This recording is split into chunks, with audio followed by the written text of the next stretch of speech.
नमस्कार दोस्तों, मैं नीलम सिंह आप सभी का अपने चैनल में स्वागत करती हूं। तो दोस्तों, कैसे हैं आप सभी? आई होप कि आप सभी अच्छे होंगे, स्वस्थ होंगे और मस्त होंगे। तो दोस्तों देखिए, आज बहुत ही प्यारा एक शिव चर्चा भजन लेकर के आए हैं हम, तो आप लोग सुनिएगा ज़रूर इस भजन को। तो दोस्तों देखिए, ये जो हमारी उम्र है ये एक दिन हमारी थम जाएगी, रुक जाएगी, और हमने इसी के ऊपर एक शिव चर्चा गीत बनाया है। तो आप लोग शिव चर्चा गीत ज़रूर सुनिएगा और इसे पूरा ज़रूर देखिएगा।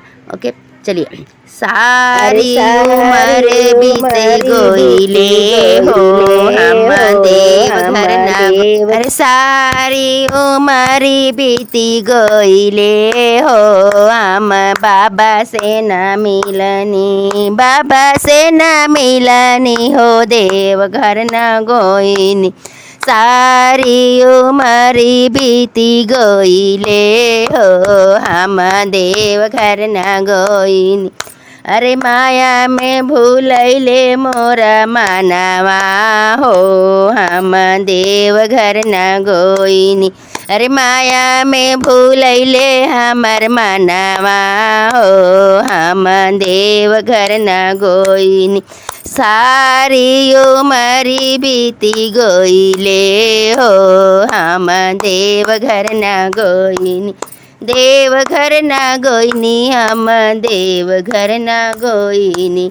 गेरुआ रंग के साड़ी खरीदम, गेरुआ रंग के चुनरी, गेरुआ रंग के साड़ी ले हम गेरुआ रंग के चुनरी। अरे आचारा पे बोले बम लिखवाई में हो हम देवघर जाई में। आचारा पे बोले बम वाई में हो हम देवघर जाई। सारी उम्र बीती गोइले हो हम देव। हरियर हरियर बासावा के कावर बनाई, हरियर हरियर बासावा कावर बनाई। कावर बना के हम देवघर जाई में, कावर बना के हम देवघर जाई। अरे सुल्तानगंज से जलावा भराई में हो हम तो देवघर जाई। अरे बगसर से जलावा भराई में हो हम तो देवघर जाई। देवघर जाई में हम तो देवघर जाई।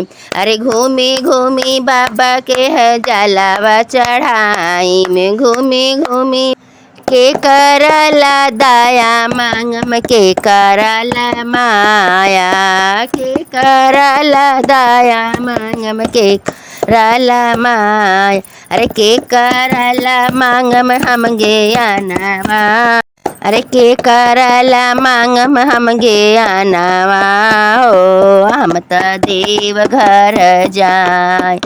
बेटा वाला दाया मांगम, बेटी वाला माया, बेटा वाला दाया मांगम, बेटी वाला आया। अरे अपने के मांगम हम ज्ञानवा हो हम तो देवघर जा।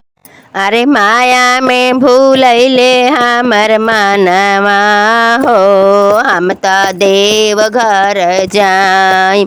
अरे माया में भूलैले हमर मानवा हो हम तो देवघर जाई। अरे सारी उम्र बीती गोइले हो हम तो देवघर न गोइनी।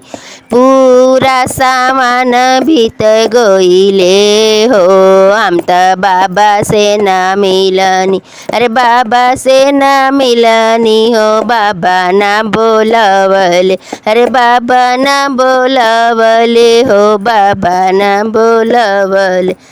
हर हर महादेव, हर हर जय शिव शंभू, हर हर महादेव।